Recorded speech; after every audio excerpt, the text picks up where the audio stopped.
We're live. So this is episode 2 of the podcast. Sorry it took like 3 months, but a lot has been happening. So today is May 4th, so may the 4th be with you. It's a Star Wars holiday. I got with myself here today is my cousin, Niamatullah Siddiqui. And this is his first podcast, so he's acting really shy for no reason. It's just... I'm not shy. You just have to talk normally. Yeah, I know. So right now we are addressing the current situation. It's been about, I think, 45 days since the restaurant closed, my restaurant, in Martinsville. And about like 48 days since my parents' restaurant closed. In the background, that is Niamat's daughter, who is jealous because she's not in the podcast. So sorry if you guys get confused. My cousin, he's a head chef at my parents' restaurant. He's also my neighbor. So we've been fortunate to be around each other during these unprecedented times. It's very strange. It's like something from a movie. So Nima, tell us about yourself, who you are. Yeah, like you introduced me, my name is Niamatullah Siddiqui and I work in his parents' restaurant. So we're just staying home during this time, doing nothing. We did work out for a couple of days, right? Like 15 days? Also? Yeah. We took 2 weeks off before we started again. And now it's Ramadan, so we're fasting during the day. We're not able to work out, and that's it. For those of you who don't know, She fell. she fell off the couch, but she's okay. She's okay. It's okay. Okay. Here we go. So now we're going Can she to be in give the her podcast? phone. Yeah, that's fine. Okay. Sapa, you okay, Sapa? Yeah. She's fine. So, anyways, Niamat came to America how many years ago? 6 years ago. 2014. He was an interpreter for the U.S. military during their operations in Afghanistan, and they had a program where... Do you have to say that? Yeah, because they have to know who you are. All right. So then, after that, they were able to grant him asylum in America via green card. So here he is now. And he has a daughter now. Yeah. Who's a year old. Yeah. Tapa. So let's jump right to it. That's the current situation. And we talked about the business. So during quarantine, we were like, all right, cool. We're going to get paid through unemployment. And still get, here's a toy.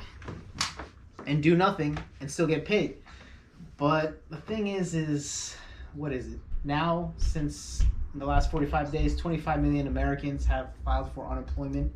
And another problem is that the unemployment system is from the 70s. Yes, exactly. The coding is really bad. The coding for the whole thing is really bad. So everything took forever. Right now, my cousin's wife, she still hasn't gotten her unemployment, and we've been waiting for about a month now. So... Yeah, we did file it 2 times, right? Yeah, we had to refile it just in case we thought that they had lost it somehow. But the good thing is the federal government added an extra $600 a week to everyone's unemployment through the stimulus package, which is a huge plus. But as always with government, whenever they pass things, there's always a hidden agenda, loopholes, or something just takes forever. Yeah. So I gained about 13 pounds during the quarantine. Did you? My cousin gained about 150 pounds. No, stop lying. I probably gained like 4 pounds. The most 4, yeah. We've been hiking every morning for the last 3 weeks. Or the first 3 weeks, sorry. The first 3 weeks before they closed the parks. Then they started closing the parks just to combat against this virus. Now... The thing is things are kind of weird now. Some people are upset that they can't go back to work, including us. But when do you sacrifice your rights for your health, including everyone else's health? Now, we're normal guys, so most likely the chances of us getting the virus and surviving is, pretty high.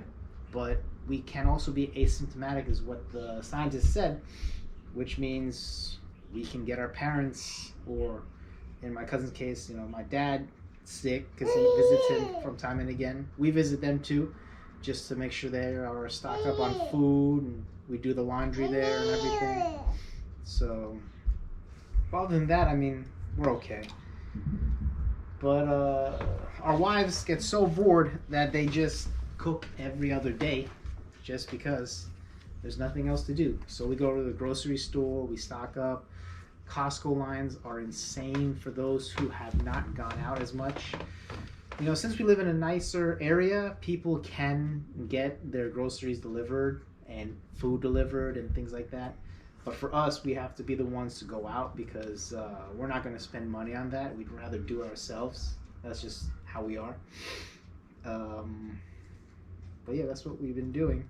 The pros of quarantine. I guess the pro is you're with your kids. You're raising your kids.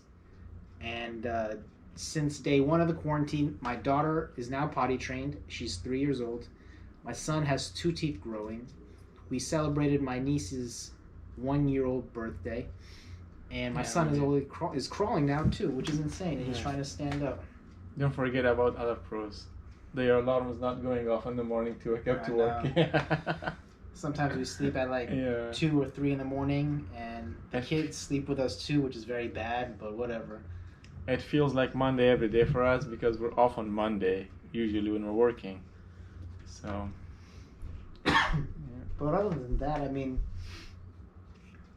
just being together, eating homemade food, and getting stuck in Groundhog Day, repeating ourselves over and over again. The biggest thing for me was the closure of the gyms for cons, because the gym was a very special place for me from growing up. It's like my special place. Same with my cousin. You want to tell us why you like the gym a whole lot, Nima? Why do I like the gym? Yeah. Yeah, because I'm going to train you at the gym every day. It's fun. No, from when you first started. Oh yeah, when I joined the army it was 2009, but it was end of 2009. So maybe 2010 the soldier took me to the gym. It was my first time, and yeah, it was fun. About like a week or two it takes me to get to it, and here I'm going most every day to the gym. Not every day, maybe like 3-4 days a week. It's good, I like it. And I started going to the gym for first time 2010. So it was like 10 years ago. Yeah, when you train with the military, it's hardcore. It's no joke. So, yeah. But yeah, I mean, compared to here though, the gyms here are much nicer. A lot of neat things. And you have the freedoms here. You don't have to worry about anything.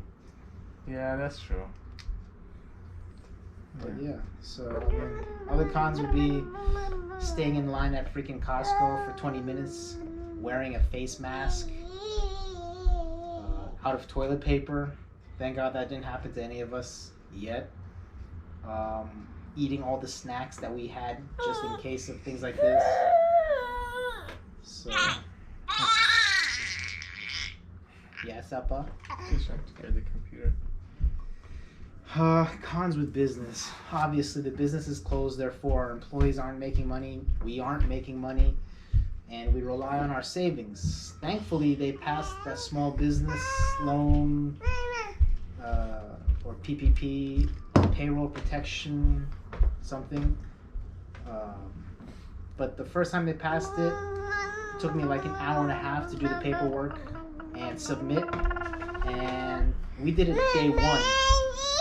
Early in the morning, and it did not, they say, we'll let you know, and the next day we hear on the news money was already gone.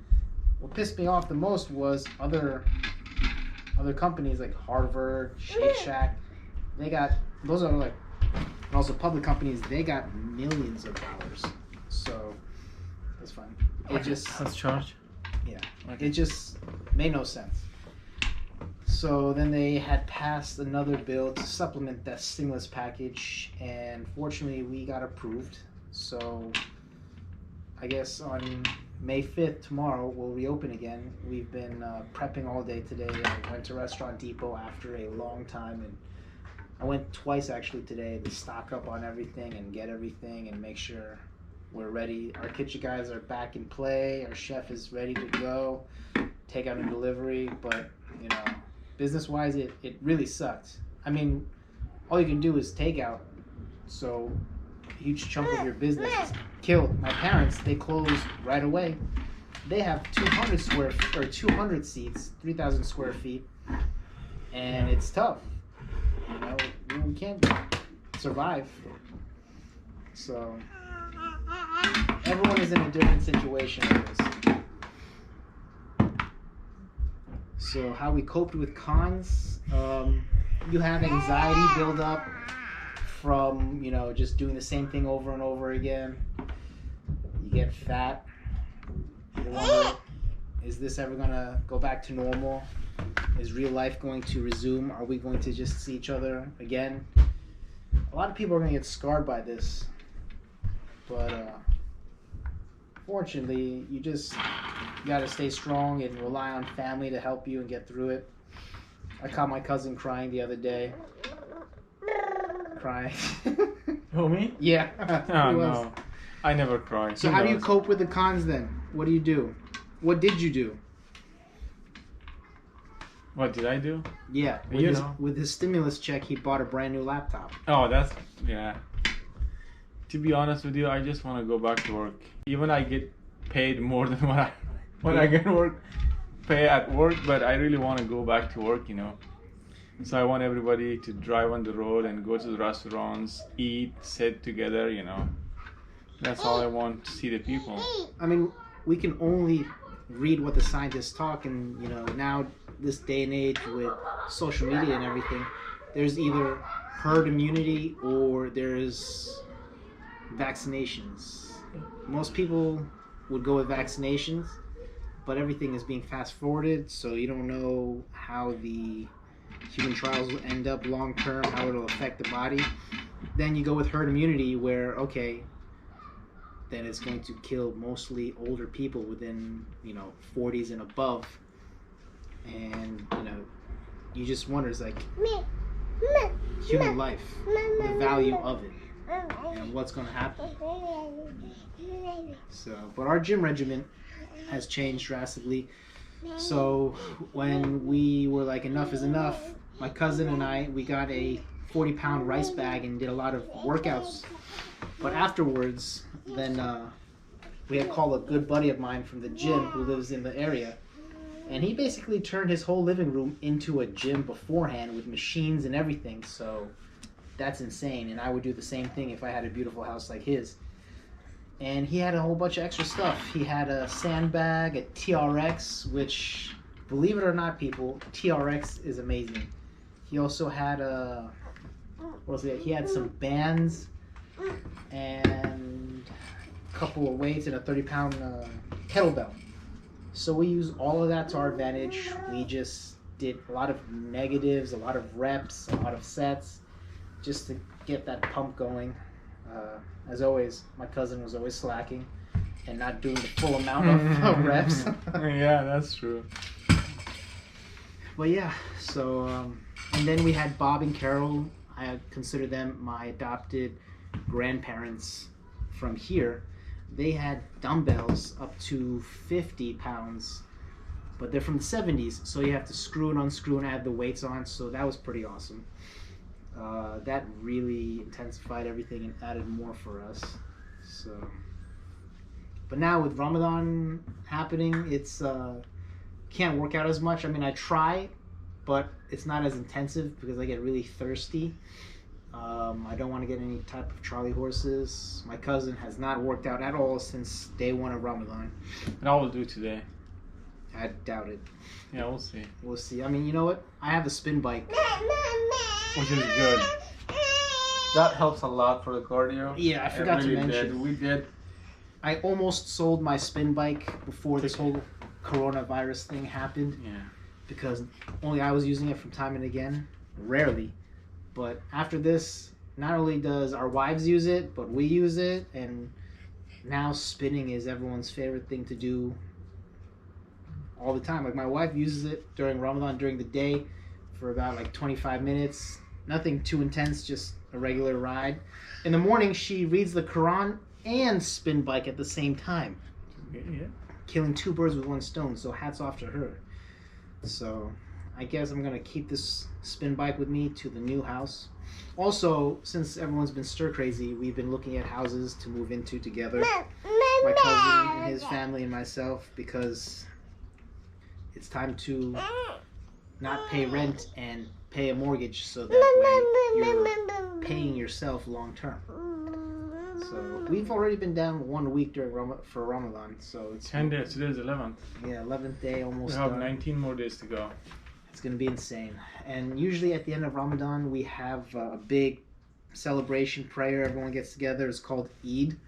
It's like our Christmas, but it lasts a couple days. Everyone goes to all the families' houses.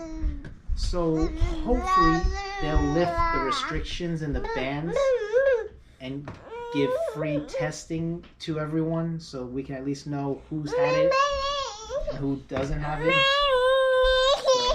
So, Papa, you okay? But yeah, on the restaurant opening, we'll be open tomorrow. If you guys wanted to make a takeout order, we're open from 12 noon. Opening tomorrow? Tomorrow, yeah. No, tomorrow's Tuesday. Tuesday, oh yeah. Okay. Open from 12 noon till 7 p.m. Last takeout order would be 6:30 because we break our fast at like 7:55. We have to go home, close up, clean up, and everything like that, so that takes time. We'll have deliveries within a 10-mile radius, so in case you guys wanted to order delivery, that's just some information for yourself. And then that's it. Sorry that my cousin isn't talking as much. This is his first podcast, so he's just being a big baby. So next time I'll talk. It's okay.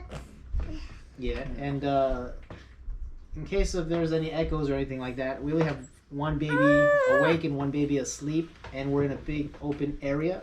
But yeah, it's what we can work with. So, but yeah, you guys have a good one.